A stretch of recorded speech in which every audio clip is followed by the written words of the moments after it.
آج میں نے ایک بڑی کمال کی ایک سنت آپ کے سامنے پیش کرنی ہے، اور نارملی دیکھا یہ گیا ہے کہ اس سنت سے بہت سارے لوگ اب دور ہو گئے ہیں، حالانکہ یہ اتنی پیاری سنت ہے، بغیر محنت بغیر کوشش کے نیکیوں کا انبار لگ جاتا ہے، اتنی نیکیاں، اور آپ اتنے بڑے بڑے انعامات کے حقدار بن جاتے ہیں۔ وہ سنت کون سی ہے میں انشاءاللہ بیان کرتا ہوں، مگر امام محمد بن محمد غزالی علیہ رحمت اللہ الوالی نے ایک بڑا پیارا واقعہ اپنی کتاب مکاشفۃ القلوب میں لکھا۔ مکاشفۃ القلوب بڑی پیاری کتاب ہے۔ واقعہ کیا تھا کہ ایک شخص نے ایک غلام خریدا۔ آج کے دور میں تو کسی کو گھر میں ملازم رکھنا ہو تو وہ نوکری پہ جاب پہ رکھتا ہے نا، پہلے ایسا نہیں ہوتا تھا، پہلے غلام خریدے جاتے تھے۔ انہوں نے غلام خریدا۔ اچھا، جب غلام خریدا تو غلام کہتا ہے حضور میری 3 شرطیں ہیں۔ اچھا، بات بڑی عجیب تھی، غلاموں کی شرطیں نہیں ہوتی ہیں۔ آپ نے کہا اچھا تم بھی شرطیں لگاؤ گے، بتاؤ کیا شرطیں ہیں؟ تو کہتا حضور پہلی شرط تو یہ ہے کہ آپ مجھے فرض نماز کے وقت منع نہیں کریں گے، نماز پڑھنے دیں گے۔ اچھا، وہ آقا بھی دیندار تھا، نیک آدمی تھا، کہتے ٹھیک ہے مسلمان ہوں، نماز سے کیوں روکوں گا، اوکے۔ کہتا دوسری شرط یہ ہے کہ دن میں جو چاہے کام لے لیں، رات مجھے آپ چھوڑ دیں گے۔ کہا ٹھیک ہے مجھے کام دن میں لینا، میں بھی رات آرام کرتا ہوں، تم بھی رات آرام کرنا۔ کہتا تیسری شرط یہ ہے کہ آپ مجھے اپنے گھر میں کوئی بھی ایک الگ سے کمرہ دے دیں گے تاکہ میں سیپریٹ رہوں۔ تو کہا ٹھیک ہے، میں نے بھی یہ سوچا تھا گھر میں بہت سارے کمرے ہیں، غلام کا کمرہ ہوتا ہے تو میں کمرہ دے دوں گا۔ شرطیں کوئی مشکل تھی نہیں، آقا نے ایکسیپٹ کر لی۔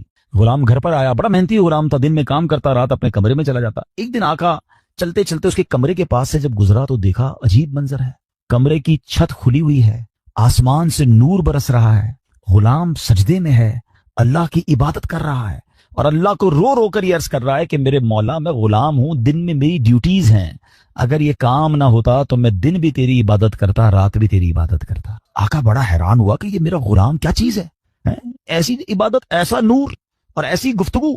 اگلی رات ہوئی تو اپنی بیوی کو لیا کہ چلو میں تمہیں ایک منظر دکھاتا ہوں۔ اپنی زوجہ کو لے کر غلام کے کمرے کے پاس گیا، پھر وہی منظر، چھت کھلی ہوئی ہے، آسمان سے نور برس رہا ہے، غلام سجدے میں وہ ہے اور اللہ سے باتیں ہیں، بڑی کیفیت۔ جب یہ منظر دیکھا تو وہ میاں بیوی بھی آنسو بہانے لگے، وہ بھی رونے لگے کہ یہ کیسا غلام ہے۔ صبح ہوئی تو غلام کو آقا نے بلایا اور کہا کہ ہمیں پتہ چل گیا ہے تمہاری رات کی عبادت ہم نے دیکھ لی ہے، تم اللہ سے یہی کہہ رہے تھے نا کہ یا اللہ میں مجبور ہوں، اگر دن میں بھی فارغ ہوتا تو تیری عبادت کرتا، رات میں تو تیری عبادت کرتا ہوں۔ تو ہم میاں بیوی نے فیصلہ کیا ہے کہ آج کے بعد تم آزاد ہو، جاؤ دن میں بھی عبادت کرو، رات میں بھی اللہ کی عبادت کرو۔ اچھا، ہماری جگہ کوئی ہوتا تو بڑا خوش ہو جاتا کہ چلو یار انعام مل گیا، غلام کو آزاد ہونا بڑی نعمت تھی، مگر وہ غلام دراصل وہ آقا بننے کے قابل تھا، وہی آقا تھا، وہ بڑا کمال کا بندہ تھا۔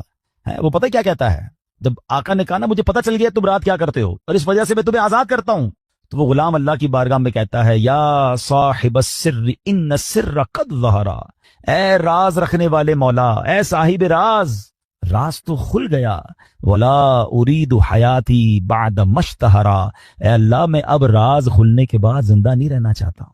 اور یہ کہا اور اس کی روح نکل گئی، اس زمین پہ باڈی آتی ہے اور وہ انتقال کر جاتا ہے۔ اے میرے پیارے اسلامی بھائی، اب غور کیجئے، اس واقعے سے بہت سارے لیسن ملیں گے۔ جو میں نے کہا تھا نا کہ نبی پاک کی ایک سنت بیان کرنی ہے، وہ سنت کون سی ہے؟ وہ سنت ہے ذکر الہی۔ میرے آقا خوب اللہ کا ذکر کرتے تھے، کتنا ذکر کرتے تھے، آپ کو میں اندازہ کرواتا ہوں، آپ کو اندازہ ہو جائے گا۔ نبی پاک سونے سے پہلے اللہ کا ذکر، جاگنے کے بعد اللہ کا ذکر، کھانے سے پہلے اللہ کا ذکر، کھانے کے بعد اللہ کا ذکر، پیارے آقا گھر سے نکلتے ہوئے اللہ کا ذکر، گھر میں داخل ہوتے ہوئے اللہ کا ذکر، قدم قدم پر اللہ کا ذکر۔ کیسے؟ یہ سب چیزوں کی دعائیں ہیں نا، کھانے سے پہلے کی دعا، کھانے کے بعد کی دعا، پانی پینے سے پہلے کی دعا، پانی پینے کے بعد کی دعا، آئینہ دیکھنے کی دعا، سرما لگانے کی دعا۔ اس کا مطلب کیا ہے؟ دعا کیا ہے؟ ذکر الہی ہے نا، اللہ سے باتیں کرنا ہے نا۔ نبی پاک قدم قدم پر اللہ کو یاد کرتے، سورج گہن کی دعا، چاند گہن کی دعا، بارش برس رہی ہے پھر دعا، بادل گرج رہے ہیں پھر دعا، قدم قدم پر دعائیں، کتنا اللہ کا ذکر کرتے تھے۔ اور آج بتاؤ، پورا پورا دن گزر جاتا ہے، ہم کتنا اللہ کا ذکر کرتے ہیں؟ یہ غلام کتنا اللہ کا ذکر کرتا تھا کہ رات بھر اللہ کی عبادت ہے، اور تمنا کیا ہے؟ مولا دن بھی مل جاتا تو دن بھی تیری عبادت کرتا، دن بھی تجھے یاد کرتا، دن بھی تیرا ذکر کرتا۔ ذکر الہی پر میں انشاءاللہ آگے بات کرتا ہوں، مگر اس واقعے سے ایک اور بڑا کمال کا میسج مل رہا ہے۔ اس غلام کی عبادت لوگوں کو پتہ چل گئی ہے، اس کا راز کھل گیا۔ وہ کہتا ہے مولا اب جینا نہیں ہے، میں تو عبادت تیرے لیے کرتا تھا نا، میں جانتا تھا مالک تو جانتا تھا، اب تو لوگوں کو پتہ چل گیا۔ اب بتائیں ہمارا کیا حال ہے؟ ہم تو عبادت بہت سارے لوگ کرتے ہی اس لیے کہ لوگوں کو پتہ چل جائے، وہ اس لیے کر رہا ہے کہ رب دیکھے اور کوئی نہ دیکھے، اور ہماری اکثریت ان کاموں میں لگی ہوئی ہے کہ دنیا دیکھے میں نے کیا کیا ہے۔ نیکی کر دریا میں ڈال، بچپن میں سنتے تھے، اب نیکی کر سوشل میڈیا پہ ڈال۔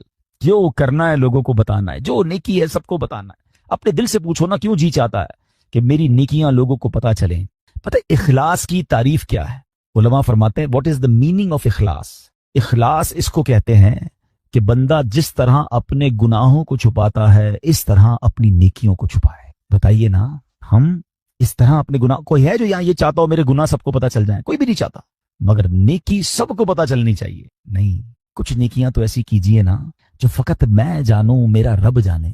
میں نیکی کرنے کے بعد مجھے کیوں خیال آتا ہے کہ یار سامنے والے کو پتا تو چلے میں حاجی ہوں, میں حافظ ہوں, میں نمازی ہوں, میں روزہ دار ہوں, میں نے یہ نیکی کی ہے, میں نے فلاں کام کیا. وائے, کیوں؟ اگر دل میں تمنا یہ ہے کہ لوگوں کی واہ واہ ملے گی تو پتہ ہے اس کو ریاکاری کہتے ہیں. اور ریاکاری کو شرک اصغر کہا گیا حدیثوں میں. چھوٹا شرک. شرک اس کو کہتے ہیں. شرک کے معنی یہ ہے کہ اللہ کی طرح کسی کو عبادت کے لائق سمجھنا. ٹھیک ہے نا, یعنی اللہ کی ذات و صفات میں یا تو کسی کو شریک ماننا یا کسی کو معاذ اللہ کی طرح عبادت کے لائق سمجھنا. یہ شرک ہے, بندہ اسلام سے خارج ہو جائے گا.